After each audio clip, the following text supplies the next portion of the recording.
मई को साल का पहला चंद्र ग्रहण लगेगा और यह चंद्र ग्रहण बैसाख मास के शुक्ल पक्ष की पूर्णिमा तिथि को लगने जा रहा है। सबसे मेन बात यह है कि ये चंद्र ग्रहण एक पूर्ण चंद्र ग्रहण होगा, लेकिन भारत में उपछाया चंद्र ग्रहण के रूप में ही दिखाई देगा। तो भारतीय समय के अनुसार 26 मई को पड़ने वाला चंद्र ग्रहण दोपहर 2:17 पर शुरू होगा और शाम 7:19 तक रहेगा, इसके बाद खत्म होगा। तो क्या इस चंद्र ग्रहण में सूतक काल लगेगा? देखिए, भारत में चूंकि उपछाया के ग्रहण के तौर पर दिखेगा, इस वजह से सूतक काल मान्य नहीं होगा और चंद्र ग्रहण में देश के मंदिर के कपाट भी बंद नहीं होंगे, कोई भी शुभ कार्य नहीं रुकेगा।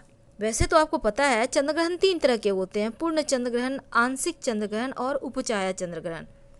तो इस बार जो उपछाया चंद्र ग्रहण है, ये पूर्ण और आंशिक के अलावा जो उपछाया चंद्र ग्रहण होता है, चंद्रमा जब पृथ्वी की वास्तविक छाया में नहीं आता बल्कि उनकी उपछाया से ही बाहर निकल जाता है, तो ऐसे ग्रहण को उपछाया ग्रहण कहते हैं और उपछाया ग्रहण को वास्तविक चंद्र ग्रहण नहीं माना जाता। तो यह ग्रहण चंद्रमा के रंग और आकार में इस ग्रहण में कोई बदलाव भी नहीं होता और इसमें चंद्रमा एक धुंधली सी छाया चंद्रमा की नजर आती है। तो चंद्र ग्रहण जब भी आरंभ होता है तो ग्रहण से पहले चंद्रमा पृथ्वी की परछाई में प्रवेश करता है, जिससे उसकी छवि कुछ मंद पड़ जाती है और चंद्रमा का प्रभाव मलिन पड़ जाता है, जिसे उपछाया चंद्र ग्रहण कहते हैं। भारत में दिन के समय हो रहा है, इसीलिए यहाँ पर नहीं देखा जा सकेगा, हालांकि बंगाल की खाड़ी वगैरह में देखा जा सकेगा। और चूंकि ब्लड मून को अमेरिका के लोग मात्र 14 मिनट के लिए ही देख सकेंगे, लेकिन चंद्र ग्रहण की जो पूरा अवधि है वो 5 घंटे 2 मिनट की है। और साथ ही जो ब्लड मून क्या होता है, देखिए 26 मई का जो चंद्र ग्रहण है वो ब्लड मून है, यानी कि पूर्ण चंद्र ग्रहण। अब यह स्थिति तब उत्पन्न होती है जब सूर्य, पृथ्वी और चंद्रमा लगभग एक सीधी रेखा में आ जाते हैं और चंद्र ग्रहण शुरू होने के बाद ये पहले काले और फिर धीरे धीरे सुर्ख लाल रंग में तब्दील होता है, जिसे ब्लड मून कहते हैं। तो भले ही भारत में दिखाई ना दे, लेकिन तमाम राशियों पर इसका प्रभाव पड़ेगा और चूंकि सभी राशियों पर प्रभाव पड़ेगा और अगले 15 दिनों तक इसका प्रभाव रहेगा। तो चलिए जानते हैं सबसे पहले मेष राशि के बारे में कि यह चंद्र ग्रहण आपके जीवन में क्या कुछ बदलाव लाए। देखिए, अपनों के साथ आपका तालमेल का अभाव दिखता है, तो ऐसे में अपनों के साथ प्रेम पूर्वक बात करें। धन तो आएगा, लेकिन अपने स्वास्थ्य का ध्यान रखें। खासकर आपको अपनी माँ के स्वास्थ्य का ख्याल रखना चाहिए, क्योंकि उनके स्वास्थ्य पर थोड़ा सा निगेटिव प्रभाव दिखता है। और इस समय आप किसी भी परियोजना से जुड़े हैं तो वो आपको लाभ दे जाएगा। जो वृषभ वाले हैं उनके लिए तो बस मनचाही मनोकामना को पूर्ण करने वाला ये वक्त है। हालांकि वैवाहिक जीवन में टेंशन रहेगा, क्योंकि आपके विवाह स्थान में ही ग्रहण लग रहा है, केतु बैठे हैं और वहाँ पर चंद्रमा आने से ग्रहण लगेगा।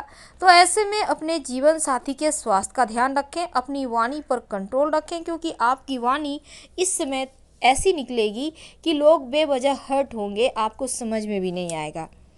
अब थोड़े से खर्चों पर भी कंट्रोल रखना होगा, क्योंकि इसमें खर्चे बढ़े हुए दिख रहे हैं। तो वृषभ वालों के लिए ये ग्रहण बहुत सारा परिवर्तन लेके आ रहा है, लेकिन जो मिथुन वाले हैं उनके लिए लाभ के मौके मिलेंगे। आपका जो स्वास्थ्य है वो बढ़िया रहेगा।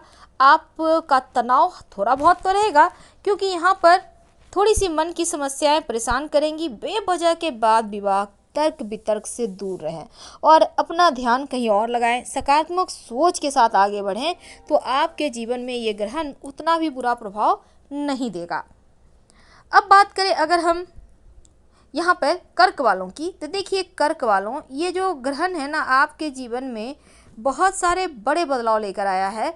क्योंकि देखिए होगा क्या, आपके अंदर बहुत सारे सवालों को जानने की इच्छा है, आप हर एक सवाल के जवाब खोजना चाहेंगे, लेकिन मन की बातें सुने। इस समय मानसिक तनाव है, पेट की समस्या भी है और जो व्यापारी हैं उनके लिए भी बढ़िया वक्त है, लेकिन थोड़ा सा चोट चपेट ना लग जाए, दुर्घटना ना हो जाए या फिर कहीं कटपट ना जाए, जैसी चीज़ें हैं, तो इन चीज़ों का ख्याल रखिएगा और अपना ट्रीटमेंट वगैरह समय पे कराइए। वैसे मन की समस्याएं थोड़ी परेशान करेगी। नमः शिवाय का जप कीजिए ग्रहण के वक्त और ग्रहण समाप्त होने के बाद शिवलिंग पर 1 लोटा जल अर्पित करें। सिंह राशि, देखिए आपके लिए ये ग्रहण अच्छा है क्योंकि जो व्यापारी हैं उनके लिए तो बहुत अच्छा वक्त है। और साथ ही जो धन की बात करें तो छोटे मोटे नुकसान होंगे, तो खर्चों पर कंट्रोल आपको रखना होगा। वैसे जो व्यवसायी हैं इस समय कोई भी बड़ा बदलाव ना करें और पॉजिटिव सोच आपको रखना होगा। गलत फहमी, तनाव, चिंताएं ये आपको आगे बढ़ने से रोकेगा, तो इन चीज़ों से आपको बाहर निकलना है। और साथ ही अपने माँ के स्वास्थ्य का भी ख्याल रखिएगा क्योंकि यहाँ पर माँ के स्वास्थ्य पर निगेटिव प्रभाव है। तो ऐसे में क्या करेंगे, राम रक्षा स्तोत्र का पाठ करें या सुने अगले 15 दिन तक। अब कन्या वालों की बात करते हैं, तो आपका जो व्यक्तित्व है ना वो अद्भुत प्रभावशाली हो जाएगा। आप बुध की राशि हैं, इस समय धन भी आएगा, आपका दिमाग बहुत तेज रहेगा। अगर आप जॉब करते हैं तो स्थिरता आएगी, नौकरी में वृद्धि होगी और आपको किस्मत का साथ मिलेगा। धन के मामलों में मजबूती आएगी, लेकिन जल्दबाजी में कोई भी निर्णय मत लीजिएगा। और इस समय अब आपके जो आसपास के लोग हैं धैर्य के साथ उनके साथ व्यवहार करें तो बढ़िया है।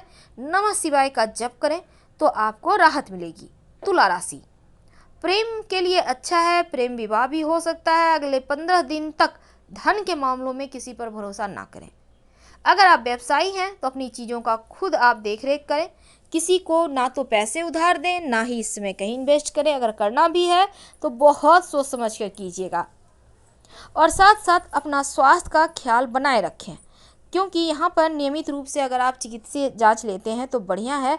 और ऊपर से आपके ऊपर चल रही है ढैया, शनिदेव भी हो चुके हैं वक्री, तो यकीनन आपके जीवन में थोड़ा सा बड़ा बदलाव लेकर आया है। थोड़ा संभल के रहना आवश्यक है। वृश्चिक राशि, मानसिक तनाव थोड़ा बढ़ेगा, अपने स्वास्थ्य का भी ध्यान रखें क्योंकि आपके लग्न में ग्रहण लग रहा है, वृश्चिक राशि में लग रहा है। तो ऐसे में थोड़ा सा आपको वाणी पर कंट्रोल रखना है। बेवजह जीवन साथी के साथ बहस ना करें, मतभेद ना करें, झगड़े लड़ाई ना हो जाए, तो वाणी पर कंट्रोल रखें, नकारात्मक ख्यालों से बचें। धन की हानि होने के योग हैं तो आपको संभलना होगा। इस समय ध्यान की यहाँ पर देखिए क्या होगा ना, आध्यात्मिक चीज़ों में आपका मन झुकेगा।